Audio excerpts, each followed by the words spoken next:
ko'ringlar ukalar. Sizlarga endi mana qo'linglardagi zolmonda munojotga yo'l qo'ymaydi. Bekor qoldinglar, qaraverasizlar, bekor qoldi qaraverasizlar. Yolg'iz qolib ko'ringlar-da, mazza oladi. Qilib ko'ringlar-da. Mana hozir yolg'iz mashinada ketadigan gaplashib ko'ring-da. Yoki ertalab ishga ketyapti, gaplashib ko'ring-da. Ovoz chiqarib gapiring обязательно, quloqingizga eshitsin. Endi unisni his qilasiz. Demak, haqiqiy sodiq murid Robbisi bilan bo'ladigan xilvati bor. Yolg'iz o'tirib Robbisiga munojot qiladi, zikr qiladi, tilovat qiladi, gaplashadi Robbisi bilan.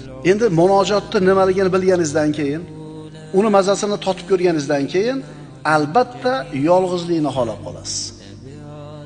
Payg'ambarimiz sollallohu alayhi vasallam mana 40 yoshga kirganlarida Nur tog'idagi Hiro g'orida chiqib haftalab o'tirganlar. Ana shu joyda payg'ambarimiz bir necha haftalab qolib ketganlar. Endi savol tug'iladi. Vahshatni his qilmaganmikin?